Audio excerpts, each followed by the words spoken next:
Hola chicos y chicas, bienvenidos a mi canal Survival Code. Este es un canal que creé porque me gustan mucho los videojuegos de supervivencia, como por ejemplo el Retorno de Moria o Green Hell. Y además de eso, también soy desarrolladora de software. Así que hace unos días que estaba jugando Green Hell, mientras que estaba jugando, se me ocurrió algo. ¿Y si existiera una aplicación capaz de decirte qué materiales necesitas para crear objetos dentro de un juego survival y dónde conseguirlos? Bueno, pues eso es exactamente lo que vamos a construir. Voy a crear una serie de videos y en esta serie vamos a desarrollar una aplicación full stack inspirada en juegos survival, usando Java, Spring Boot, Angular y Bootstrap, mientras aplicamos una arquitectura real, principios solid y, de ser posible, buenas prácticas de código que se usan en los proyectos profesionales. En esta aplicación podremos tener una especie de inventario de materiales, una lista de mapas con sus correspondientes gráficos y las recetas o el crafting para la creación de objetos. Todo esto conectado mediante una API REST construida con Spring Boot y el frontend en Angular con Bootstrap. La idea no es solamente hacer un CRUD básico, sino construir algo que se sienta como un proyecto real. A nivel profesional he trabajado en varios proyectos, pero siento que todavía quiero seguir practicando y mejorando ciertas cosas. Así que en este proyecto también será como una forma de aplicar arquitectura, buenas prácticas y organización de código, mientras construimos algo inspirado en videojuegos survival. Y por eso vamos a usar, digamos, por ejemplo, en este caso vamos a utilizar en el frontend lo que es Angular y Bootstrap. Para la parte del backend ya estaremos utilizando Java, Spring Boot y MySQL para la base de datos. Esa base de datos la dejaremos a nivel local. Y para el manejo de versionamiento estaríamos utilizando mi GitHub.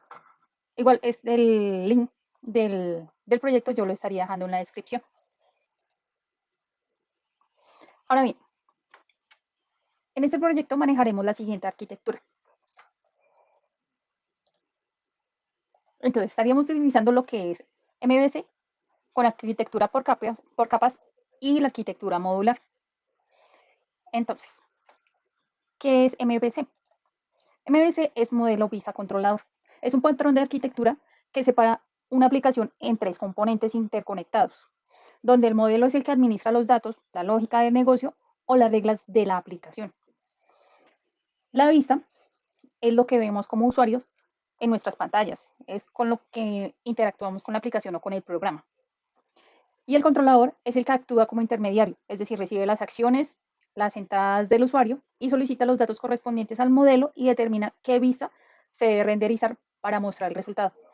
Podríamos decir que un ejemplo práctico de este patrón es, por ejemplo cuando estás corriendo, el cuerpo humano.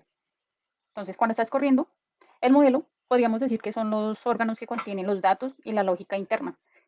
Es decir, el corazón maneja el flujo interno, los músculos guardan energía y estados. La vista pueden ser nuestros ojos, nuestro rostro, que por ejemplo los ojos observan el entorno, el rostro refleja nuestras emociones y el controlador es el que va procesando la información que recibe y nos indica qué acciones realizar, por ejemplo, mover una pierna o alzar un brazo o tomar una bocanada de aire, que en ese caso sería el cerebro. Ahora bien, lo siguiente que vamos a utilizar es la arquitectura por capas. Entonces, ¿qué es la arquitectura por capas? La arquitectura por capas es un patrón de diseño de software que organiza una aplicación en niveles horizontales donde cada capa tiene una responsabilidad específica. Promueve la separación de responsabilidades, facilitando así la escalabilidad, el mantenimiento y la prueba independiente de cada parte del sistema. Entonces, digamos, en nuestro caso, nuestra presentación, que sería el frontend, tendríamos Angular con Bootstrap. El controlador tendría, o la API, estaríamos manejándola con Spring Boot y los controllers.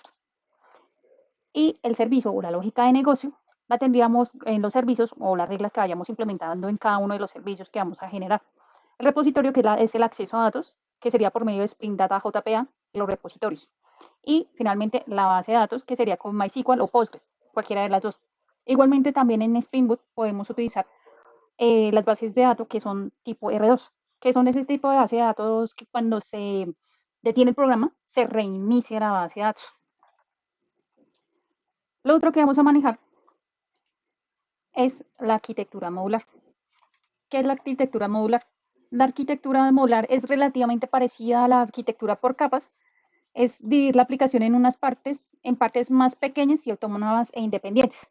Para nuestro caso, sería una aplicación monolito modular, en el cual, digamos, por ejemplo, vamos a ir por materiales, que es el módulo de gestión de materiales, tendríamos el módulo de recetas y crafteo, y el inventario, podríamos también colocar un inventario, que sería como el inventario del jugador.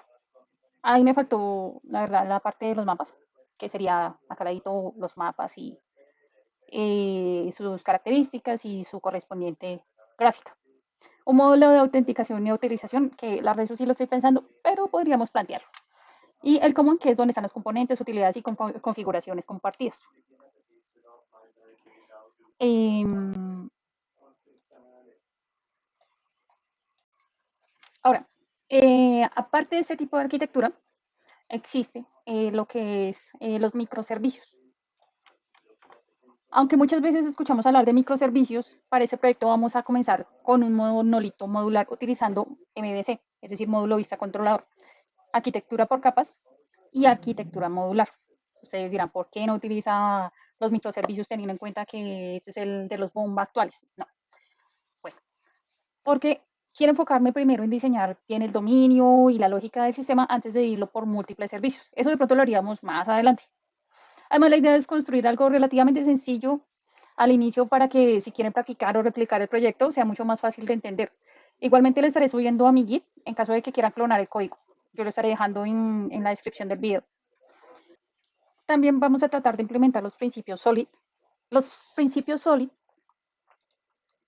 es un conjunto de principios de diseño que ayudan a escribir el código más limpio, flexible y fácil de mantener. Estos se dividen en 5 principios. El primero es el Single Responsibility, o en español sería principio de la responsabilidad única.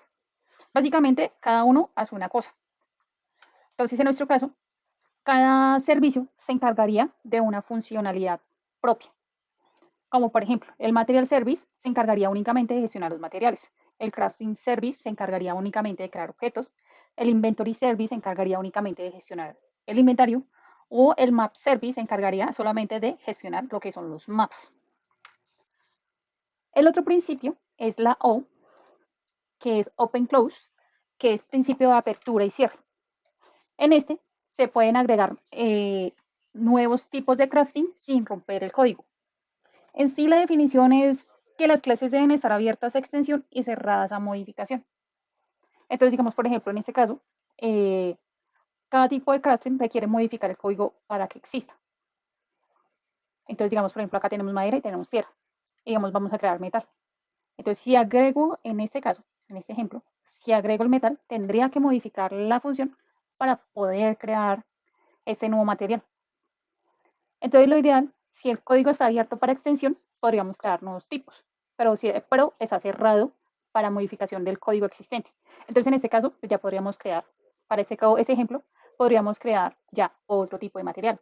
No sé, cobre, eh, plástico, ¿sí?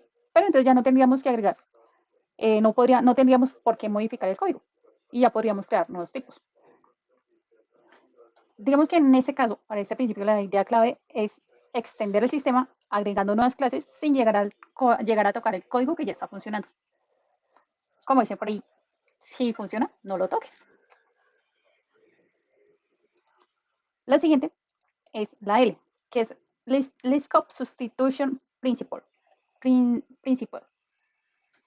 Que en español sería principio de sustitución del scope. En esta, las clases deben ser sustituibles por su clase base. Es decir, los objetos de un programa deben ser reemplazados por instancias de sus subtipos, dos veces, sin alterar el correcto funcionamiento del programa. Entonces, acá tenemos un ejemplo en el cual implementamos el ítem y vamos a crear una espada. Y después vamos a crear una espada mágica, pero lo que vamos a hacer es, vamos a extender o heredar la clase espada para poder crear una espada mágica. Y aquí en este caso podemos reemplazar espada sin llegar a romper el programa como tal. Y eso lo podremos utilizar ya como un nuevo ítem donde se espera utilizar este ítem de OSPort. La siguiente sería la I, que es Interface Segregation Principle. Perdón mi inglés, pero soy regular. Ahorita soy regular para la parte de inglés. La idea es mejorar. La I, básicamente, es el principio de segregación de interfaces. Que eso es mantener las cosas separadas, es decir, muchas interfaces específicas que una interfaz de propósito general. Es mejor tener muchas interfaces específicas para cada cliente en lugar de una interfaz de propósito general gigante. Por ejemplo, aquí en este caso tendríamos una interfaz llamada Worker. Y aquí tendríamos la función de trabajar, comer, dormir, pelear y hablar. Entonces, si metemos todo el código, ya se nos volvería una interfaz con muchas líneas de código y sería mucho más difícil de entender. Entonces, preferible tener interfaces pequeñitas, como por ejemplo la interfaz de trabajando, comiendo, hablando. Y en esa cada interfaz va a tener su propia funcionalidad o sus propias características y va a ser mucho más fácil de implementar y de entender. Y por último, tenemos la D, que es Dependency Inversion, que es el principio de inversión de dependencias. En esta, nuestras clases deben depender de interfaces o clases abstractas en lugar de clases y funciones. Bueno, en resumidas palabras, es utilizar interfaces.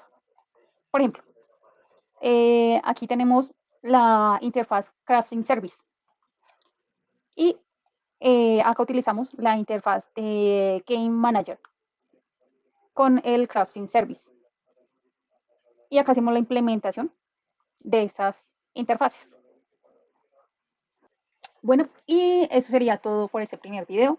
En el siguiente episodio comenzaríamos creando la estructura base del backend con Spring Boot y organizando el proyecto utilizando la arquitectura modular. Si te gusta el desarrollo full stack, la arquitectura de software o los videojuegos survival, puedes suscribirte y seguir la serie porque vamos a construir este proyecto paso a paso. Gracias por ver mi video. Suscríbete a mi canal para ver el proceso. Bye.